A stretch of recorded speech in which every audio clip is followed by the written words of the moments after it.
But we found out when he was born that he had sickle cell.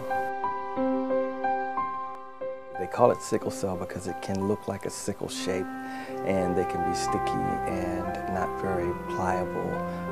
They can cause problems because they block up the small blood vessels and create pain because the blood can't flow through. It's pretty much like logs in a creek or a river. Once they cross block, the water gets held back, and it can be a very painful experience.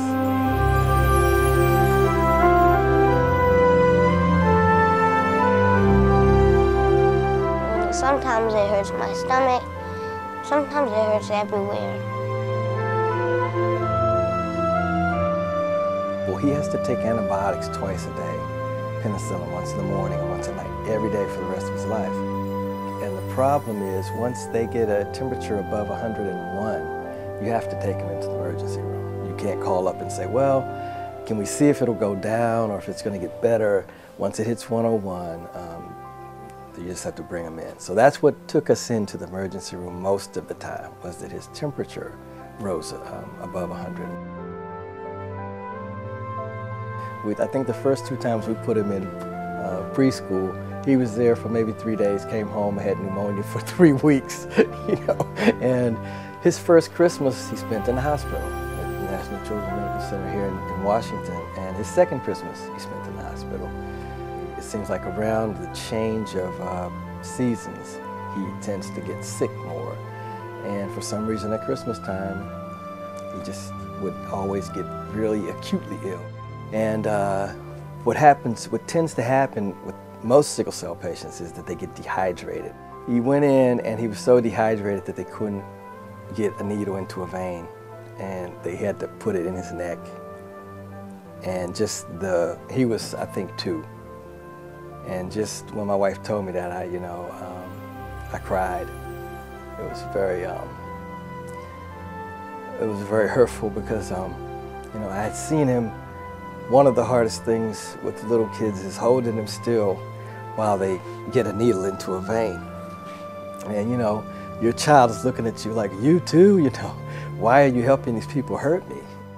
About a year ago, not quite a year ago, he had his tonsils and his adenoids removed, and he had to spend all day getting a blood transfusion because they wanted it to go in slowly so the body wouldn't react negatively to it. They asked me which arm they want me to get. I want to put it in. I usually say right here because I don't hurt as much. And then they tie this thing around me, a big rubber band, and then they wipe it with some wet stuff, wet alcohol, and then wait for it to dry. And then they asked me,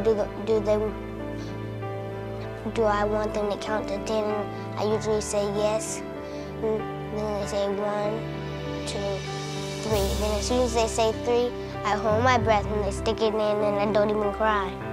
It was amazing because they gave it to him the day before the surgery. And even though he hadn't had his adenoids and tonsils removed, the next morning he woke up and he said that was the best night's sleep that I've ever had. And he looked so much healthier and so much more robust just for that period of time.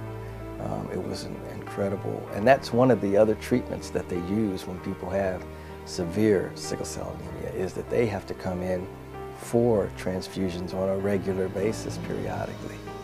I know that one of the drawbacks for contributing blood for a lot of people is the fear of needles. As they say when they give needles to children, if you want to scream, scream. Because really the only pain you're going to feel is the initial stick. And I promise you it won't be any worse than a bee sting. If you want to be a hero, please give blood. There are people who are dying because they don't have it. Right now the Red Cross is extremely short on blood. And it's something that everybody has. Everybody has blood if you're a walking, talking, living human being.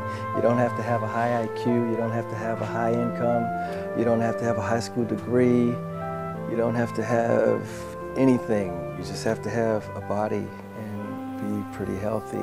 Even I have sickle cell trait, which means my hemoglobin can't be used, but the plasma can be used. and that's as important as the blood. So if you truly want to give something to the world, to anyone, to everyone, it's the best gift that anybody anywhere walking on the face of the earth can give. I'm not forcing you to do this, but if you want to, if you gave them your blood, some of your blood, then that would be good. God would be very happy.